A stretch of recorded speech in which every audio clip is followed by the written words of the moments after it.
जय श्री राम मित्रों, मेरे चैनल संस्कृति विद सुधा में आप सभी का हार्दिक अभिनंदन। आशा है यह मार्मिक दृश्य, मार्मिक वृत्तांत आप लोगों को बहुत ही रोचक लग रहा होगा। कैकेयी कहती है, अति लघु बात लाग दुख पावा, काहू न मोहि कई प्रथम जनावा। ये तो बड़ी छोटी बात है, रामचंद्र जी कहते हैं। इतनी छोटी सी बात के लिए पिताजी इतना शोक मना रहे हैं। मुझे किसी ने पहले कहकर ये बात नहीं जनाई। देख गोसाई पूछूं माता, सुन प्रसंग भय शीतल गाता। आपकी इस दशा को देखकर माता से पूछा।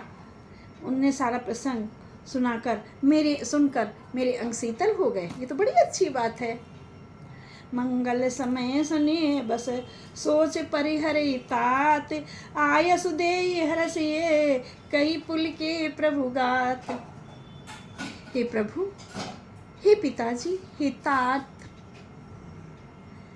इस मंगल के समय स्नेह बस होकर सोच का कारण बने हुए आप सोच का कारण छोड़ दीजिए और हृदय में प्रसन्न होकर मुझे आज्ञा दीजिए।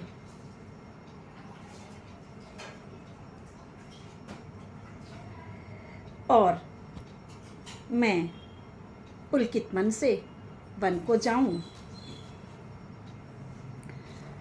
धन्य जन्म जगती तलतासु, पितहि प्रमोद चरित सुनिस जासु। चारि पदारथ करतल ताके, प्रिय पितु मातु प्राण समझाके। कहते हैं कि पृथ्वी तल पर उस व्यक्ति का जन्म धन्य है जिसके चरित्र को सुनकर पिता को परम आनंद हो। लोग सुनकर बहुत खुश होंगे कि पिता ने आदेश पिता नहीं दे पाए, किंतु माता के आदेश से चारों पदार्थों को, धर्म अर्थ काम मोक्ष को छोड़ करके जो उनकी मुट्ठी में रहते हैं और आनंद पूर्वक वन को चले गए।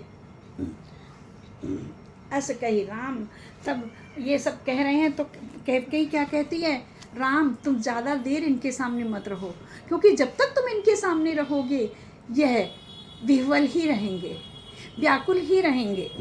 तो कैकेयी कहती है, जितने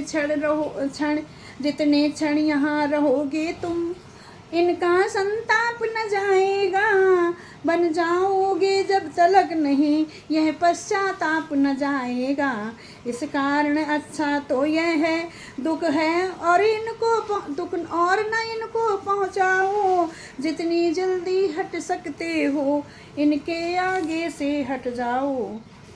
सुने जिस समय कान से माता के ये बैन, हटे पिता की ओर से तभी पुत्र के नैन।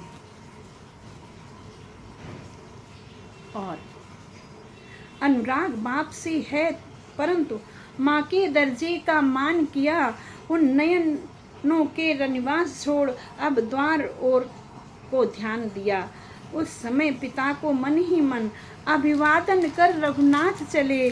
माता जी से जो आज्ञा कहे, सानंद नमा कर शीश चले। क्या माता ने क्या कहा था, कैकेयी ने क्या कहा था, ताप विशेष उदासी, 14 बरस राम बने वासी। कैकेयी ने कहा कि तपस्वी का वेश बना करके श्री रामचंद्र जी वन को चले जाएं। कितने वर्षों के लिए? 14 वर्षों के लिए राम वनवास चले जाएं। ऐसा हुआ। मुख सुखाई लोचन स्रवहि, शोक न हृदय समाये। मनो करण रस कटकटई, उतरी अवध बजाए। सबके मुख सूख जाते हैं, आंखों से आंसू बहते हैं, शोक हृदय में नहीं समाता है और अवध पर मानो करुणा रस की सेना अवध पर दुंदुभी बजाकर उतर गई हो। इस प्रकार का वहाँ पर वातावरण हो गया है। आइए जानते हैं आगे क्या।